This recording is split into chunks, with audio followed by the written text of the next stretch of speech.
찬성한 대로 법무부는 강제부에 제출할 정말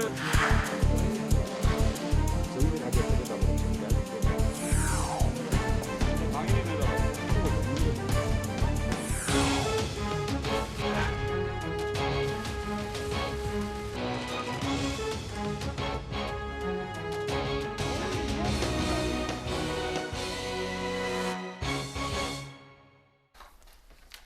네, 이번 순서는 정치, 사회적 이슈를 분석해보는 뉴스앤 이슈 코너입니다.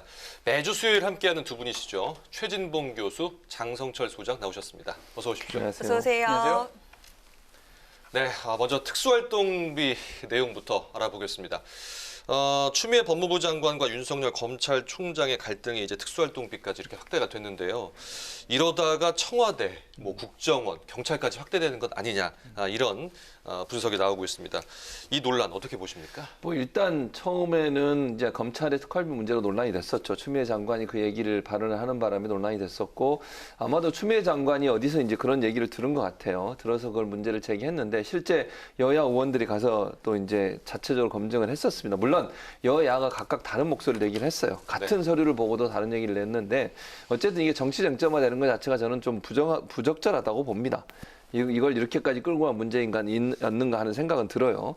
그리고 또 하나 이제 추미애 장관이 원래 얘기했던 서울중앙지검에 적절하게 특활비가 배분되지 않는 문제도 어느 정도 확인이 된 것 같아요. 그러니까 네. 퍼센테이지로 보면 약간의 차이는 있을 수 있고 예전보다 줄어들었다고는 할 수 있지만 서울중앙지검에 전혀 내려가지 않는 건 아니고 특활비 일부가 내려가 사용되고 있는 것으로 알려지고 있기 때문에 또 법무부에도 이제 야당에서는 법무부가 특활비 일부를 가져가다 쓴다 이렇게 얘기를 했는데 그것도 아마 검찰국에서 사용을 하고 있는 것으로 알려지고 있어요. 그래서 이런 문제들을 가지고 정치적으로 서로의 그 유불리에 따라서 이렇게 얘기하는 것 자체가 저는 좀 부적절하다고 봐요. 이렇게 정치 쟁점화, 이게 건건이 이런 문제 가지고 정치 쟁점화하는 것이 과연 바람직한가? 저는 그런 부분에 있어서는 좀 아쉽다는 생각이 듭니다. 네, 특수활동비의 정치 쟁점화는 좀 부적절한 것 같다. 이런 의견이신데요. 어떻습니까? 부적절하고 아쉬운 게 아니라 잘못된 일이죠.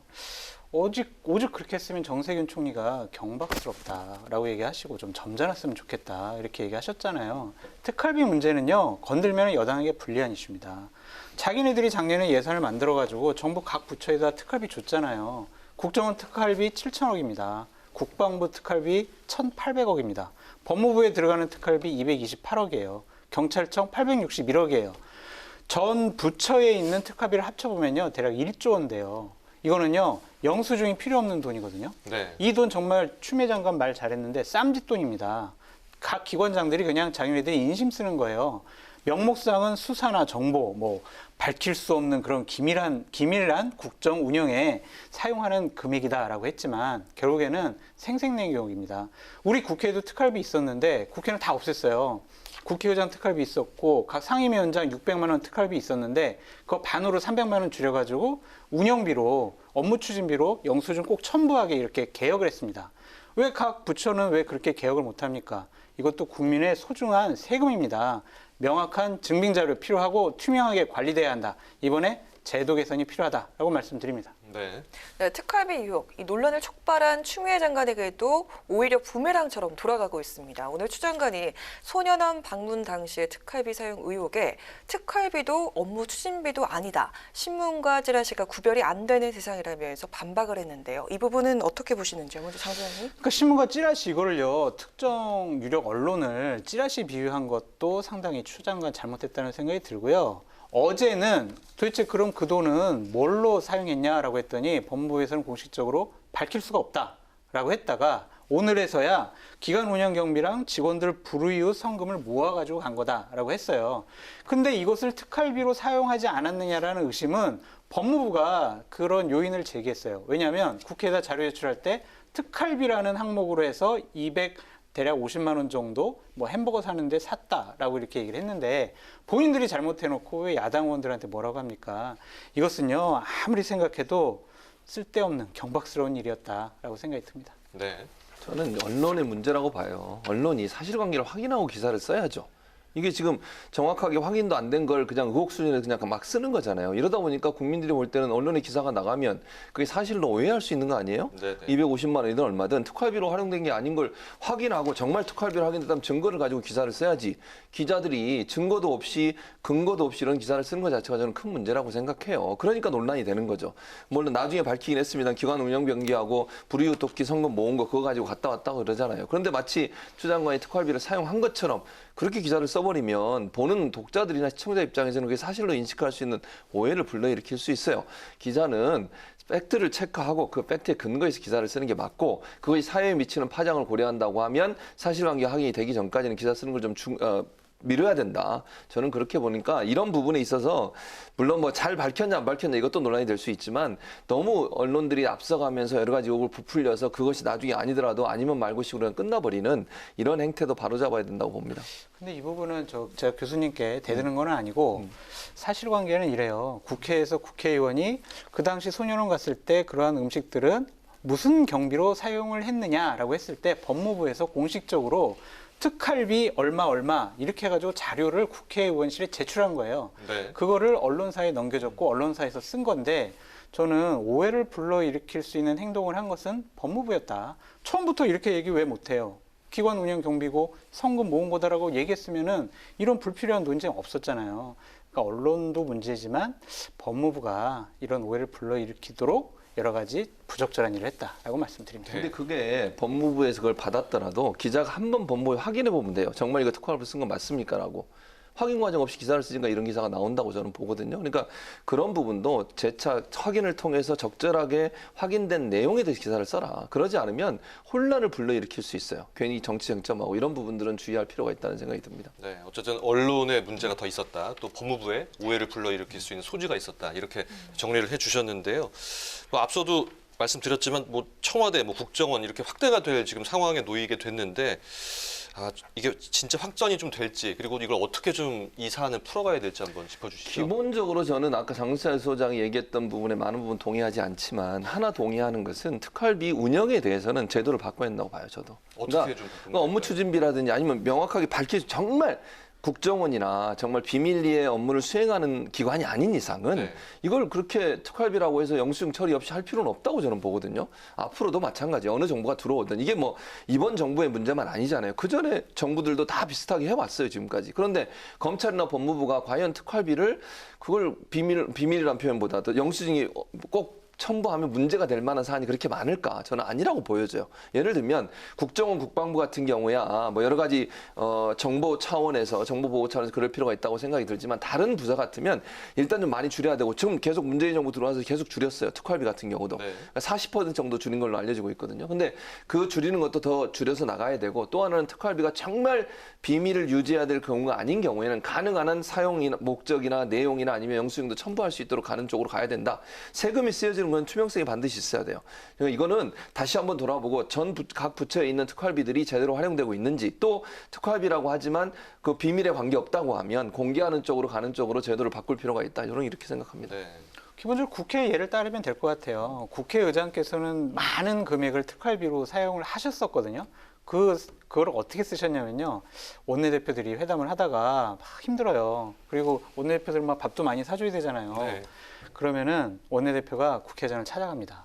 아, 의장님, 저거 좀 밥값 좀 주십시오. 그러면 그래, 그럼 1,000만 원 이렇게 주거나 의원들이 외교 활동할 때 의장님 저 외국에 좀 외교 활동하러 가야 됩니다. 그러면은 그래 여배 못했어. 또 한 100만 원. 이런 식으로 특활비를 사용하셨었는데 그거를 운영 경비에 넣거나 아니면 본 예산에다가 합법적으로 넣으면 되잖아요. 국회의장님 이런 것들을 생색내용으로 그렇게 국민의 세금을 낭비하도록 그럴 필요는 없다고 보여집니다.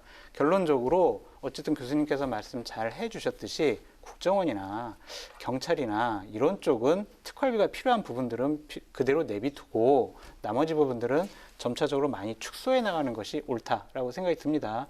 청와대 비서실에서 연 100억 정도 경호처랑 합치면 180억인데 네. 청와대 비서실에서 100억 정도 특활비를 사용하는 거는요. 무슨 정보나 수사를 하는 그런 부서가 아니잖아요. 결국에는 자기네들끼리 나눠 갖는 건데 그런 경비 필요 없고 본 예산에 태워라 그렇게 말씀드리고 싶어요. 그러니까 결국 뭐 두 분 다 말씀해 주셨듯이 뭐 보안 비밀 유지 이런 업무를 제외하고는 좀 공개될 필요가 있다. 예, 이렇게 정리를 해주신 것 같습니다. 네, 오늘 좀 불이 붙는 것 같은데요. 네, 오늘 가장 뜨거운 뉴스라고 할 수 있겠죠. 윤석열 검찰총장 차기 대권주자 지지율 여론조사 결과 이낙연 대표와 이재명 지사를 제치고 처음으로 1위를 차지했습니다.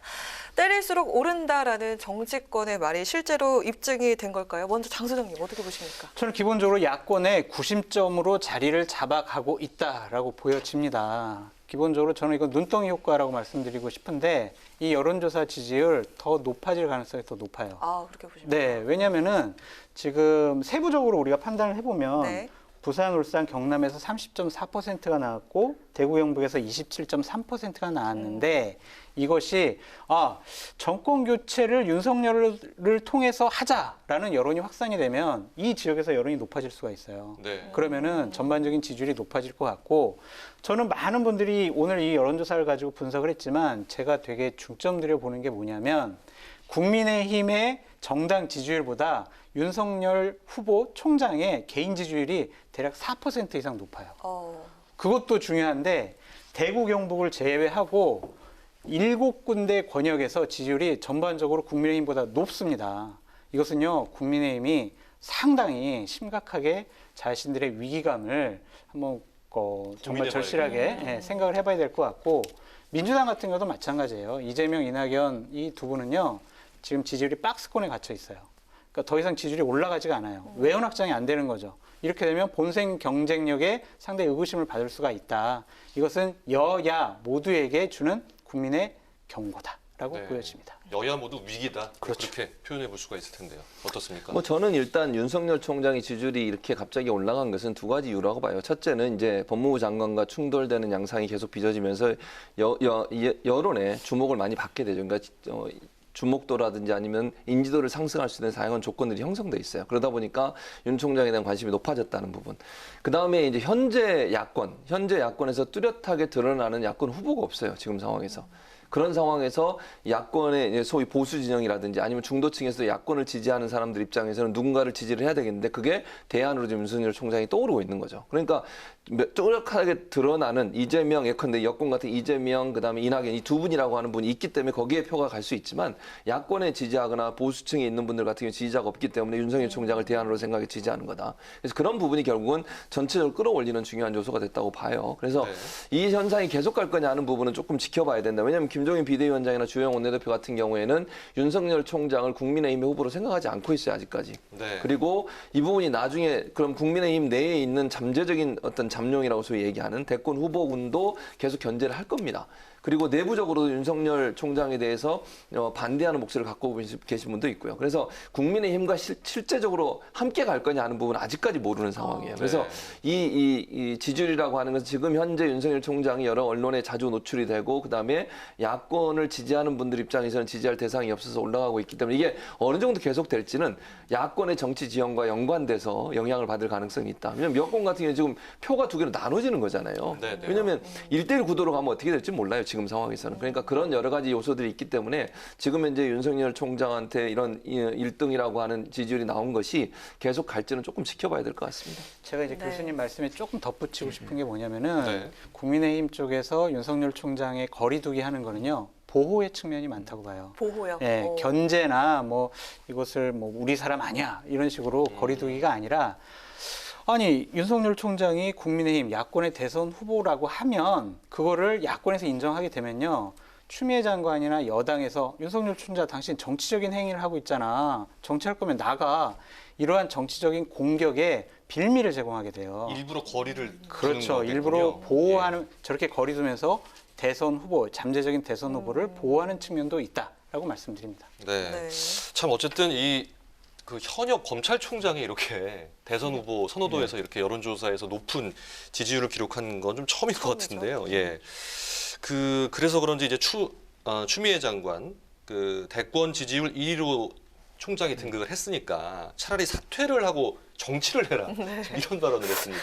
어떤 의미입니까? 그러니까 추미애 장관 입장에서는 사퇴하라는 얘기죠. 한마디로 얘기하면. 그러니까 정치를 물론 예를 들긴 했지만 그 자리에 계속 있는 것 자체가 부적절하다고 얘기하는 거예요. 그러니까 추미애 장관 입장에서는 윤석열 총장이 지금의 총장직을 수행하고 있는 것에 대해서 부정적인 생각을 갖고 있는데 네. 이런 1등 했다고 하는 기사가 나오면 정치적으로 중립성을 지킬 수 있겠냐 하는 그런 이제 논리가 가능해지는 거잖아요. 그걸 네. 이용해서 어쨌든 본인의 생각을 얘기했다고 저는 봐요. 그런 차원에서 보기 때문에 아마 이제 윤 총장 입장에서도 부담스러울 거예요. 본인이 어떤 행동을 하든 이런 결과가 정치적으로 해석될 수 있는 여지가 너무너무 많아요. 그렇죠. 그러니까 국민의힘도 뭐 장 수장 아까 얘기했지만 국민의힘은 본인들과 거리두기 위해서 한다고 하는 저는 거기에 대해서 생각이 다르긴 한데 어쨌든 그럼에도 불구하고 사람들은 국민의힘과 한쪽으로 같이 가는 거 아니냐 이런 이제 예상과 생각을 할 수밖에 없거든요. 네. 수사를 해도 저 윤석열 총장은 보수 진영이기 때문에 저런 수사를 하는 게 아닌가 이런 이제 비판을 받을 수밖에 없어요. 그래서 제가 볼 때 윤석열 총장 입장에서 상당히 어려울 겁니다. 지금 행보하는 거 하나하나가 정치적으로 읽힐 수밖에 없어요.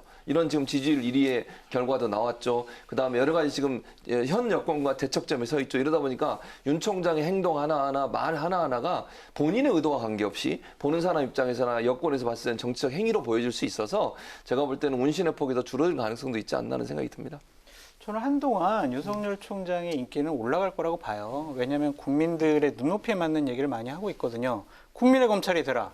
이거보다 더 명확하고 심플하고 단순한 논리가 없잖아요. 국민의 눈높이에 맞는 얘기를 많이 할 거고 그것이 바로 국민들에게 인기를 더 얻는 그런 행동이 될 것이다라는 생각이 드는데 제가 좀 생뚱맞은 전망을 좀 한번 해보고 싶습니다. 내년도 4월에 있을 서울시장 보궐선거의 네. 결정적인 변수가 윤석열 총장이 될 수도 있다는 생각이 들어요. 그러니까 네. 윤석열 총장이 출마한다는 얘기가 아니라 네네네. 한 3월 달쯤에 윤석열 총장이 아주 멋있게 잘리는 거예요. 해임당하는 거예요.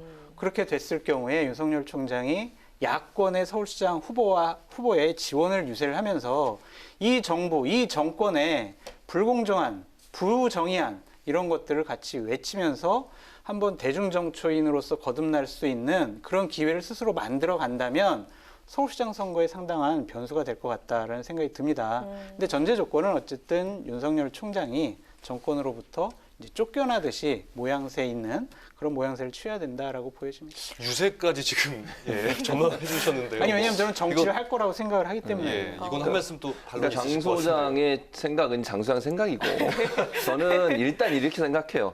쫓겨나지 않을 겁니다. 그러니까 쫓겨난다는 제 표현은 뭐냐면 대통령이 해임을 시키거나 그만두라고 얘기하지 않을 겁니다. 임기를 채울까요? 그러면? 그러니까 그거는 본인이 선택하는 문제는 또 다른 문제잖아요. 예를 들면 네네. 대통령이 얘기 안 해도 본인이 내가 그만두겠다 하는 걸 어떻게 할 수는 없잖아요. 그러니까 본인의 선택에 의해서 나가는 일이 생길 수는 있겠지만 지금 상황에 대통령이 그만두세요라고 얘기할 가능성은 저는 거의 없다고 봐요. 거의. 그러니까 제가 볼 때 윤 총장이 지금 스탠스로 보면 끝까지 가는 스탠스인데 만약에 정치를 하겠다고 생각하면 본인이 옷을 벗고 나올 수는 있겠죠. 시점을 봐서. 그리고 이제 제가 볼 때 근데 이제 장 소장 예측처럼 그렇게 3월에 나와서 서울시장을 지지하는 쪽으로 간다. 본인한테 리스크가 너무 커요, 그러면. 제가 볼 땐 그래요. 그러니까 본인이 중간에 그만두는 것도 본인이 정치적 욕심이 있고 야망이 있다는 것을 적극적으로 보여주는 그런 행동이 될 수 있고요. 첫째는. 본인은 어쨌든 임기를 마치겠다고 얘기를 했었잖아요. 근데 중간에 3월에 나가게 되면 이 사람이 정치적으로 대권을 꿈꾸고 있구나 이런 생각을 갖게 되기 때문에 거기서 오는 여러 가지 어떤 판단이랄까요? 아니면 평가가 달라질 수 있어요. 이런 부분이 그러면 지금까지 했던 행동이 다 정치적 목적과 이유를 셌나? 그런 어떤 정치적 자기의 어떤 커리어를 쌓기 위해서 했는 것이 아닌가? 이런 또 오해를 불러일으킬 수도 있고. 그래서 그런 선택을 하기에는 제가 좀 어렵지 않겠나는 저는 개인적으로 생각을 하고요. 아마 임기를 마치고 그 이후에 지지율이 계속 이런 상승 곡선을 계속 유지한다고 하면 그때 가서 대권을 노려볼 수는 있을 거다. 그러나 3월에 나와서 서울시장의 후보를 지지하면 본인한테 올 수 있는 리스크가 많기 때문에 그건 좀 어려운 시나리오가 아니겠나 이런 생각은 듭니다. 제 예측이 자주 틀리니까 교수님 예측이 맞을 겁니다. 지난주 예측은 어떻게 트럼프 대통령이 된다. 네. 아직 지금 우리가 확정할 수가 없어요. 지금 구글의 미국 대선 홈페이지에 들어가 보면은요. 지금 상당히 다시 트럼프가 추격하고 있고 역전한 곳도 있거든요. 끝까지 가봐야 될 것 같아요. 연방 대법원의 판결이 어떻게 나올지도 봐야 될 것 같다. 그럼 다음 주에 다시 또 한번 이야기 전해보는 장 걸로. 소장님께서 워낙 확신해갖고 얘기를 하시기 때문에 저희가 꼭 한번 지켜보도록 네, 하겠습니다. 이야기해 보겠습니다.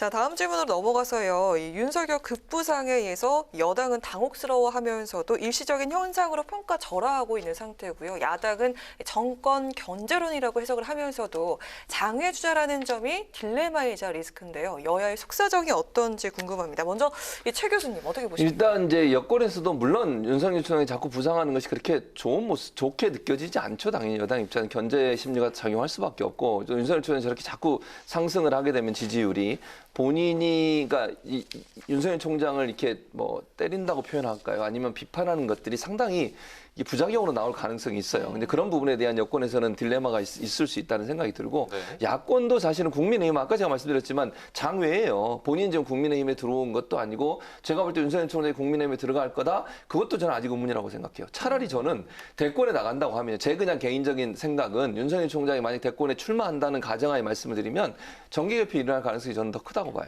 국민의힘이 아니라.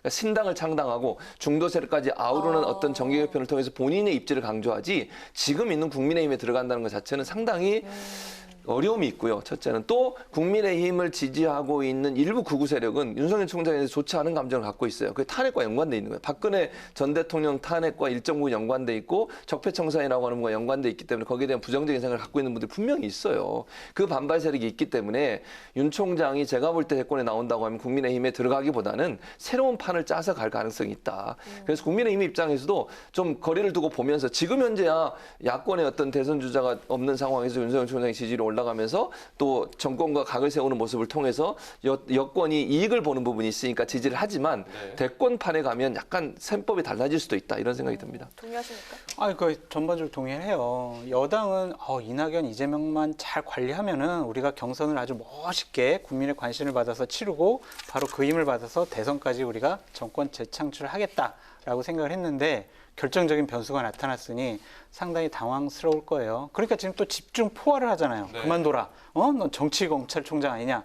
이런 식으로 하는데 조급함의 반증이다라고 보여지고 제가 윤석열 총장 참모라면요. 국민의힘과는 거리두기 하라라고 얘기를 하고 싶어요.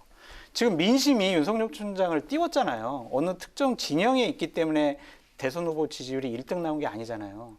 계속 좀 거리두기 하면서 정치권의 개혁, 이 정부의 여러 가지 불합리한 일들, 그리고 야당에 대한 뭐 충고 이런 것들을 다 하면서 본인이 마크롱과 트럼프가 국민의 지지를 받고 자기가 출마할 지지정당을 선택을 했던 것처럼 윤석열 총장도 그런 식으로 나가는 것이 보다 더 현명한 선택이 아니냐라고 생각이 듭니다. 네. 그러면 공수처장 후보 얘기 잠깐 짧게 해보도록 하겠습니다.